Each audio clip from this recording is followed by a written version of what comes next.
अस्सलाम वालेकुम। आप देख रहे हैं नया किसान यूट्यूब चैनल। मैं हूं यासिर खान। आज की वीडियो बड़ी अहम है क्योंकि आज हम बात करेंगे फास्फोरस के हवाले से, और इस टॉपिक के अंदर जो है वो मैं आपको बताऊंगा फास्फोरस एसिड और फास्फोरिक एसिड में क्या फ़र्क है। क्या फास्फोरिक एसिड डीएपी का मुतबादल हो सकती है? फास्फोरस पौधे को किन हालतों में चाहिए और ज़मीन के अंदर किन हालतों में फिक्स हो जाती है। और वीडियो शुरू करने से पहले मैं आपको एक वॉइस जो है शॉर्ट सुनाता हूँ। एक ग्रुप के अंदर एक दोस्त ने एक आर्टिकल शेयर किया था, तो उसके अंदर उन्होंने फास्फोरिक एसिड के हवाले से जो बात की थी, तो मेरी है कि मैं आपको शॉर्ट सुनाऊँ। शॉर्ट सुनाने के बाद उसकी थोड़ी समराइज करके फिर आगे जो है वो आपको अहमियत बताता हूँ। जी अस्सलाम वालेकुम रहमतुल्लाहि व बरकातुहू। वो तमाम मेंबरान जिनके जहन में डीएपी का मुतबादिल बतौर फास्फोरिक एसिड आ रहा है कि फास्फोरिक एसिड को बतौर डीएपी इस्तेमाल किया जाए, तो वो ये आर्टिकल गौर से पढ़ लें। फास्फोरिक एसिड बतौर फास्फेट आयन कन्वर्ट ही नहीं होता। और दूसरा ये कि इसके अंदर जो फास्फोरिक एसिड है वो सिर्फ रूट्स की कुछ प्रॉब्लम्स के लिए एक दो प्रॉब्लम्स इसके अंदर लिखे हुए हैं, वो फ्लड आप कर सकते हैं। जब वो मसला आ रहा हो तो उसके लिए आप इसको इस्तेमाल करें। अदरवाइज ये बहुत तेज़ी से ज़मीन के अंदर लीच डाउन हो जाता है, और जहाँ पर भी ये इस्तेमाल किया जाता है वहाँ पर फास्फोरस की डेफिशिएंसी पाई गई, देखी गई। तो जो दोस्त जिनकी इंग्लिश बहुत अच्छी है, यहाँ चंद्रकांत साहब भी मौजूद है हमारे ग्रुप में सिंध से, माशाल्लाह से वो इंग्लिश को बहुत अच्छे तरीके से रीड भी करते हैं और उसको एक्सप्लेन भी करते हैं। और कोई और दोस्त हो तो मेरी उनसे गुजारिश है कि इनको रीड करें और इसकी जो है ना क्या समरी वो ज़रूर शेयर करें। अस्सलाम वालेकुम। अच्छा, जैसा कि आपने वॉइस मैसेज सुना और उसके अंदर हमारे एक बड़े अच्छे काश्तकार जो हैं वो उसने जो है जो उनके ज़ाहिर ख्याल था तो वो आपने सुना, तो उनका यही कहना था कि फास्फोरिक एसिड जो है बतौर फास्फेट हालत में ज़मीन के अंदर चला जाता है। तो दोस्तों, जो उनका रिसर्च पेपर था, आर्टिकल था, मैं उसके मतलब आपको देखूंगी, आप मेरी स्क्रीन के ऊपर भी आपको नज़र आ रहा है। तो इसका बेसिक आर्टिकल का नाम क्या था? ये जो रिसर्च है इसमें इसका आर्टिकल जो टाइटल था वो ये है कि R phosphorus and phosphoric acid equal phosphorus source for the plant growth. तो इसका मकसद ये है कि क्या फास्फोरस और फास्फोरिक एसिड दोनों बराबर हैं? क्या फास्फोरस जो है वो खुराक का जरिया, पौधे की ग्रोथ के लिए खुराक का जरिया बन सकती है? तो ये बेसिकली इसका आर्टिकल का टाइटल था। और ये स्टडी जो हुई है वो IAF extension department university of Florida America का जो है ये आर्टिकल था। तो इसमें 6 जो है जो रिसर्चर थे उन्होंने मिलके इसके ऊपर स्टडी की, ये प्रैक्टिकल कंडक्ट किया और जो उनका थीसिस था उसके मुताबिक उन्होंने ये समरी पेश की। जो इसका है ओरिजिनल पब्लिश आप देख रहे होंगे कि 2005 अप्रैल 2005 में ये पब्लिश हुआ था। तो अब इसके अंदर जो अहम जो चीज है कि फास्फोरस और फास्फोरिक एसिड में क्या फर्क है। ये बेसिकली देखने में सेम नजर आ रहा है, बट ये दोनों डिफरेंट जो है, इनके एलिमेंट्स की केमिस्ट्रीज दोनों के फार्मूलाज डिफरेंट हैं। तो आप मेरी स्क्रीन के ऊपर देखेंगे कि यहाँ पर जो है ना आपको मिलेगा, ये मैंने आपके साथ एक टेबल जो है वो शेयर किया स्क्रीन के ऊपर। यहाँ पर ये फास्फोरस के काफी फार्मूलाज हैं, काफी फास्फोरस की हालतें हैं, जिसमें है हाइपोफास्फोरस एसिड है, फास्फोरस एसिड है, मेटाफास्फोरस एसिड है, आर्थोफास्फोरिक एसिड है, हाइपोफास्फोरिक एसिड है, मेटाफास्फोरिक एसिड है, पॉलीफास्फोरिक एसिड है, ट्राइपोलीफास्फोरिक एसिड है, उसके बाद पायरोफास्फोरिक एसिड है और आर्थोफास्फोरिक एसिड है। तो जो दोस्त ने स्टडी के अंदर बताया, मैं आपको उसी के टेबल के हवाले से ये बताना चाह रहा हूँ कि ये मुख्तलिफ इसके फार्मूलाज हैं जो फास्फोरस की जो है वो डिफरेंट हालतें हैं। तो इसमें जो उस आर्टिकल के अंदर जो चीज नजर आ रही है वो ये फॉर्म है कि फास्फोरस एसिड का बेसिकली फार्मूला जो है वो H3PO3 है।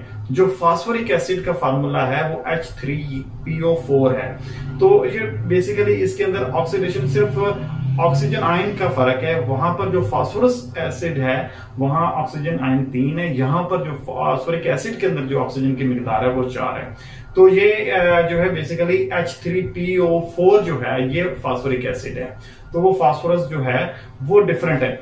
अब उस स्टडी के अंदर मैं आपको थोड़ा सा बताता चलूं कि उस जो स्टडी की अहमियत जो है, वो ट्रायल जो है वो क्यों कंडक्ट किया गया था। जैसा कि आप ये मैं स्क्रीन के ऊपर मैंने शेयर किया है, तो ये आपको नजर आ रहा है कि इसके अंदर जो ये हाईलाइटेड पॉइंट है इसमें लिखा हुआ है कि phosphoric acid H3PO4 should not be confused with phosphorus acid H3PO3. A little difference in the name of formula of a chemical compound can make a dramatic difference in its properties. तो ये इधर से वाज़ेह हो जाता है कि phosphorus acid जो है वो डिफरेंट है फास्फोरिक एसिड से उनके फार्मूला के अंदर। अब जो फास्फोरस एसिड है वो एज ए फॉस्फेट फर्टिलाइजर इस्तेमाल हो सकता है। तो इसका जो है वो आपको इसी लाइन के अंदर आपको नीचे जो नजर आ रहा है कि phosphorus acid is not converted into phosphate which is a primary nutrient source of phosphorus. ये स्टडी जो है वो है ओमिटी एंड कॉफी 1989 की, और इसी के अंदर उसने कहा है कि फास्फोरस एसिड जो है वो कन्वर्ट नहीं होता फास्फेट में। अब इसी के दौरान हमारे उस दोस्त ने क्या किया कि इसको जो है वो समझ बैठे कंफ्यूजन के अंदर कि फास्फोरिक एसिड जो है वो बेसिकली कन्वर्ट नहीं होता फास्फेट में, पर ये अब आप क्लियर हो गया कि फास्फोरस जो है वो फास्फोरिक एसिड से डिफरेंट है।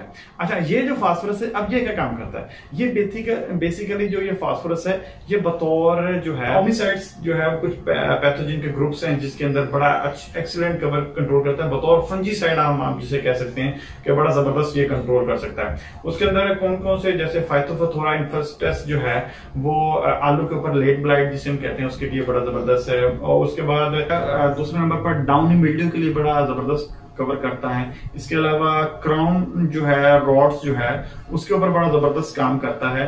ये जो मुख्तलिफ जो है क्रॉप्स के ऊपर इसका जो है अगेंस्ट फंगल डिजीज के हवाले से बड़ा एक्सीलेंट जो है वो कंट्रोल है।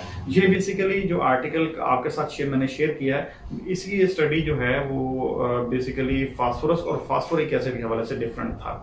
तो वो इस आर्टिकल में उन्होंने क्लियर किया है जिसकी मैंने आपकी समरी आपके साथ शेयर कर दी है। बाकी आप डिटेल आर्टिकल पढ़ना चाहें तो मैंने उसका लिंक जो है वो नीचे डिस्क्रिप्शन में दिया, आप जहां से भी जाकर इसको कंप्लीट स्टडी कर सकते हैं। इसके बाद अब हम बात करते हैं क्या फास्फोरिक एसिड बतौर जो डीएपी का मुतबादिल हो सकता है। तो सबसे पहले हम जानेंगे कि जो डीएपी हमारे पास आती है वो उसका मैन्युफैक्चरिंग प्रोसेस क्या है। यहां से आपको बड़ी चीजें वाज़ेह क्लियर होंगी।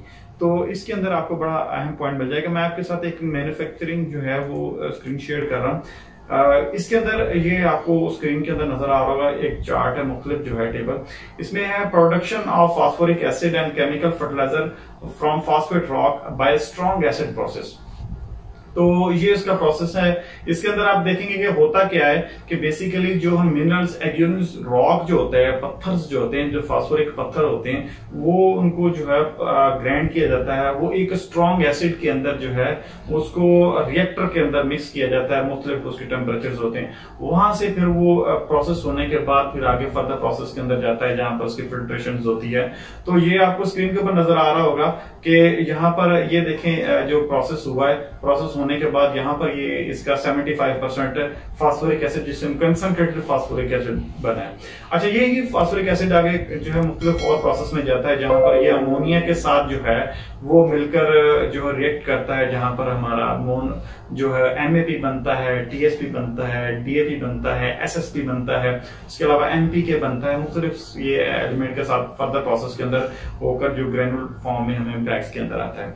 तो बेसिकली जो फास्फोरिक जो हमारे पास फर्टिलाइजर आते हैं इसका बेसिक सोर्स ही फास्फोरिक एसिड होता है। फास्फोरिक एसिड से ही ये मुख्तलिफ फॉर्म के अंदर इसको रिएक्ट करवा के इसके डिल्यूशंस बनाकर इसको जो है वो मुख्तलिफ हालत में लेके जाते हैं। तो ये कंसेप्ट क्लियर हो गया कि जो हमारे पास फास्फोरस आता है, फास्फोरिक एसिड, वो और जो फास्फोरस है वो डिफरेंट है, और जो हमें जो फास्फोरिक एसिड है वो बतौर डीएपी मुतबादिल इस्तेमाल कर सकते हैं। तो इस आर्टिकल के अंदर आप उसको डायरेक्ट भी स्प्लिट कर सकते हैं। अब आ जाते हैं कि इसका पौधे के अंदर क्या ताल्लुक है, पौधे के अंदर इसको कैसे डिफरेंशिएट करेंगे, पौधे के अंदर हमें क्या फर्क करता है, पौधे को किस तरह अवेलेबल होगा, इसका डीएपी का और दूसरी हालतों का क्या फर्क है। अच्छा, इस आपको चार्ट के अंदर मैंने जो है वो शो हो रहा है कि acidity and phosphorus fertiliser, acidity और फास्फोरस फर्टिलाइजर, इसके अंदर देखेंगे कि तीन हालतें पौधे को जो है वो सोर्सेज ऑफ मिल रहा है। अच्छा, सबसे पहले मैं आपको बताता चलूं कि पौधे को फास्फोरस बेसिकली किन हालतों के अंदर चाहिए होता है। ये पौधा जो है वो हाइड्रोजन फॉस्फेट के अंदर चाहिए होता है, डाईहाइड्रो फॉस्फेट के अंदर चाहिए होता है। इसको हम कहते हैं कि प्राइमरी जो है फॉस्फेट एंड सेकेंडरी। इसके बाद जो फास्फोरिक एसिड के अंदर जो हालत होती है वो ऑर्थोफॉस्फोरिक एसिड होता है। तो इसके अंदर आप देख रहे हैं टेबल के अंदर के जो फास्फोरिक एसिड का फार्मूला है वो H3PO4 है, और जो MAP, SSP और TSP जो फार्मूला है वो H2PO4 है, और DAP का फार्मूला HPO4 है। तो ये मुख्तलिफ फर्टिलाइजर्स की जो फार्मूला था। अब इसके अंदर जो डीएपी का फार्मूला होता है वो डायरेक्टली अवेलेबल हालत में होता है, डायरेक्ट पौधा अपटेक कहलाता है कि एमएपी, एसएसपी और टीएसपी, इसका जो फार्मूला है H2PO4, ये पौधे को कुछ हालतों में डायरेक्ट अपडेट कर लेता है, कुछ हालतों में ये जमीन के अंदर डेवलप होकर HPO फॉर्म के अंदर जाकर अपडेट करता है। और जो फास्फोरिक एसिड है H3PO4, ये जमीन के अंदर पहले रिएक्शन करता है, रिएक्शन करने के बाद H जो है वो एलिमेंट जो है आयन जो है हाइड्रोजन आयन है वो सेपरेट होता है, ये इसके बाद H2PO4 हालत में जाता है, या फिर स्ट्रॉन्ग जो है वो बैक्टीरियल एक्टिविटीज के साथ जो जमीन के अंदर हो रही होती है उसी के साथ फिर ये HPO4 के अंदर जो है वो पौधे की हालत में जाता है। तो ये इसका बेसिकली फास्फोरिक एसिड का था कि इसको पौधे को रेडी हालत में जाता है। ये थी इसकी पौधे की हालत। अब इसके अंदर हम बात करेंगे कि ये जो हालतें हैं जो जमीन के अंदर पीएच के ऊपर किन हालतों के अंदर असरअंदाज होती हैं, तो इनकी पीएच क्या होती है। अब आपको बताता चलूं कि जो फास्फोरिक एसिड है उसकी पीएच 2 से 3 होती है, हाईली एसिडिक होता है। इसके बाद जो एमएपी, एसएसपी, टीएसपी, इनकी H2PO4 जो ये तकरीबन 4 से लेके 5-6 तक जो इनकी पीएच होती है ये नॉर्मल एसिडिक होता है। इसके बाद जो अल्कलाइनेट होता है जैसे HPO4, डीएपी के अब हम देखते हैं पीएच जो है वो 8 तक होती है, 8-9 तक जो जाती है। इसके बाद आगे फास्फेट हालत में डायरेक्ट जो है वो 12-14, उसकी डायरेक्ट अगर फास्फेट हालत देखें तो उसकी 11 से 12 के दरमियान जो है वो 12.5 तक जो है वो फास्फेट हालत की उसकी हालत होती है। ये मुख्तलिफ जो है सोर्स ऑफ फास्फोरस के जो है जो हमारे पास फर्टिलाइजर्स आते हैं या जिन हालतों के अंदर होता है तो उनकी पीएच क्या होती है, स्टार्ट के अंदर आपको वो चीज नजर आ रही है। अब इसके अंदर देखते हैं कि क्या फास्फोरस की फिक्सेशन किन हालतों के अंदर हो जाती है, जमीन के अंदर फास्फोरस किन हालतों में फिक्स होता है, क्या पीएच उसके ऊपर असरअंदाज होती है। तो उस दूसरी इसी टेबल के अंदर मैं आपको ये चीज क्लियर करता चलूं कि चार्ट में बेसिकली 2 चीजें ग्राफ के हवाले से शो करवाई गई हैं। अच्छा, इसको आपको ये अपर वाली 2 लाइनें आ रही होंगी, एक अपर टॉप से आ रही है नीचे की तरफ और एक नीचे से ऊपर की तरफ जा रही है। तो हम इसको कहते हैं कि ऐसे कहते हैं कि peaks and valleys of phosphorus fixation, means चोटियां और उसकी जो है वादियां। अब यहाँ पर जो चोटियों से मुराद है कि जहां पर टॉप के ऊपर कहां पर जाकर वो जल्दी फिक्स हो जाती है, किस मिकदार में ज्यादा फिक्स होती है और किस मिकदार के अंदर जहां पर जमीन की पीएच कम होगी तो वहां पर उसकी हालत फिक्सेशन की क्या है। तो ये इसके ऊपर पीएच कितना असरअंदाज होता है। तो यहां से आपको देखेंगे पहला हिल जो है वो ग्रेट होता है, फिक्सेशन होती है जो 3 से 4 अगर जमीन की पीएच हो तो वहां पर बड़ी हाईली जो है फास्फोरस आप किसी भी सोर्स में इस्तेमाल करते हैं तो वो क्विकली जो है वो जमीन के अंदर फिक्स। अच्छा, होती किसके एलिमेंट के साथ है, तो वो आयरन के एलिमेंट के साथ जो है उस स्टेज के ऊपर जाकर वो फिक्स होती है। तो यहां पर आप देखेंगे जो 4.5 से लेके तकरीबन 5 के दरमियान, 4 से 5 के दरमियान जो है वो पहली उसकी वैली बन रही है, वैली नंबर 1। कहते हैं कि वादी नीचे, क्योंकि वादियां नीचे होती हैं, पीक्स जो है चोटियां ऊपर होती हैं। तो ये वादी यहाँ पर देखेंगे 4.5 से 5 की हालत में ये पौधे को दरमियानी पहली इसकी जो वैली बनती है जहाँ फिक्सेशन कम होती है पौधे का रेडी जो अवेलेबल होती है। दूसरी जो वादी इसकी बनती है वो बनती है तकरीबन 5 से 6 तक। इस स्टेज के अंदर हाई फिक्सेशन होती है जहां पर अल्युमिनियम जमीनों के अंदर ज्यादा होगा, वहां पर वो फास्फोरस ज्यादा फिक्स होगा। और उसके बाद अगर हम देखें कि जो जमीन का अगर पीएच 7 है तो वहां पर इसकी वैल्यू 2 बनती है जो कि सबसे नीचे आके जाती होती है जहां पर रेडी टू अवेलेबल होती है।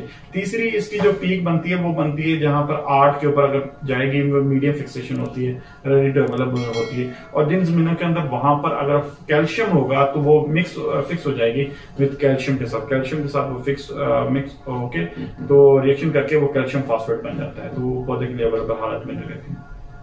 अब इस ग्राफ से जाहिर होता है कि जो बेस्ट हालत है, रेंज जो सबसे ज्यादा अवेलेबिलिटी की हालत है तो वो 6.5 से लेके 7 तक के दरमियान है। ये ऐसी लोकेशन है कि जहां जिसके ऊपर अगर हम जमीन का पीएच कंट्रोल कर लें तो हम अपनी जमीन को हाईली फास्फोरस अवेलेबिलिटी की तरफ ले जाएंगे। अब यहां पर क्या हो सकता है, अब इस स्टेज के ऊपर हमें जो बेहद अहम चीज है कि यहाँ पर हमें फास्फोरस जो है वो पौधे को अगर हम एसिडिक फॉर्म में डालते हैं, मींस जो फास्फोरिक एसिड फॉर्म में डालते हैं जिसकी पीएच कम है, वो उसको अगर डाइल्यूशन करते हैं हम वाटर के साथ, पहले उसका एमिट करके फिर उसको जो है वो आगे इस्तेमाल करते हैं तो वो ज्यादा बेहतर होगा पौधे के लिए अवेलेबिलिटी की हालत में। पीएच डाउन करेगा, डाउन करने के बाद उसकी अवेलेबिलिटी की तरफ जो है वो लेके जाएगा। तो दोस्तों ये थी आज की वीडियो जिसके अंदर मैंने आपको टोटल मालूमात जो है वो फास्फोरिक एसिड के हवाले से जो है वो बताने की कोशिश की, किन हालतों में हो सकता है, पौधों की ज़रूरत होती है। तो आखिर में अगर मैं आपको बताता चलूँ कि आप अगर फास्फोरिक एसिड को DAP के मुतबादल इस्तेमाल करना चाहें तो कर सकते हैं। तो मेरा जवाब यही है कि आप उसको जो है वो इस्तेमाल कर सकते हैं। सिर्फ उसका जो है सेफ्टी का मैयर जो है वो बड़ा अहम है, सेफ्टी मैयरिंग बड़ी अहम है, उसकी हैंडलिंग जो है वो बड़ी अहम है, क्योंकि एसिड है, एसिड नुकसान को पहुंचाती है, डायरेक्ट से जो है वो एप्लीकेशन से आपको नुकसान भी होगा। तो आपने उसको फर्टिगेट करने से पहले जो है वो आप अपनी एकड़ में जो है खेत में से काफ़ी जो है वो 1 एकड़ दूर जो है उसको ड्रम के अंदर डाइल्यूट करें, पहले डाइल्यूशन के बाद फिर उसको जो है वो आप फ्लडिंग जो है वो करवाएं। तो इसका डोज जो है वो मुख्तलिफ क्रॉप के ऊपर मुख्तलिफ क्रॉप के हिसाब से आप इसको एडजस्ट कर सकते हैं, जिसमें सीरियल क्रॉप्स की हो गई, रूटेड क्रॉप होती है, फूडर्स हो गया, ये मुख्तलिफ क्रॉप के ऊपर मुख्तलिफ इसका डोज है। और इसमें फिर देखा जाता है कि पौधा किन हालतों के अंदर फास्फोरस जो है वो कितनी मिकदार में चाहिए, किन हालतों के अंदर जल्दी अपटेक कर रहा है, और मौसम का क्या सूरत हाल है, pH क्या है, उस हिसाब से आप इसके डोज जो है वो एडजस्ट करके आप इसको अप्लाई कर सकते हैं। वो करीबी जो है एग्रीकल्चर एक्सपर्ट से मुशावरत करने के बाद जो है वो अपने डोज का एडजस्ट करके फिर आप उसको अप्लाई करें। तो बाकी आप अपनी ज़मीन के हिसाब से जो है वो आप उसका जो एनालिसिस है, ज़रूरत है, अवेलेबिलिटी है, कॉस्ट को देखते हैं, खर्चे को देखते हुए कि उसकी कॉस्ट कितनी पड़ रही है, फिर आप उसको डाइल्यूट करके, डायरेक्ट कंसनट्रेटेड के बजाय आप डाइल्यूट करके तो आप उसकी मिकदार को स्प्लिट डोजेस के अंदर भी जो है वो इस्तेमाल करवा सकते हैं। तो उम्मीद करता हूँ कि इस वीडियो में आपको काफ़ी मालूमात मिली होगी। तो आखिर में मैं यही कहना चाहूँगा कि अगर वीडियो अच्छी लगी है तो इसको लाइक कीजिए। जिन दोस्तों ने अभी तक चैनल सब्सक्राइब नहीं किया तो वो लाजमी चैनल को सब्सक्राइब करें, और वीडियो जो है वो दोस्तों के साथ ज़रूर शेयर करें ताकि दूसरा दोस्त भी वो जो कन्फ्यूजन है वो उनकी क्लियर हो सके कि फास्फोरिक एसिड और फास्फोरस जो है वो उसका कंपैरिजन और मुतबादल जो है वो उसके मुताबिक भी। तो आज तक के लिए इतना ही, दोबारा मिलेंगे एक नई वीडियो के साथ, तब तक के लिए अल्लाह हाफिज़।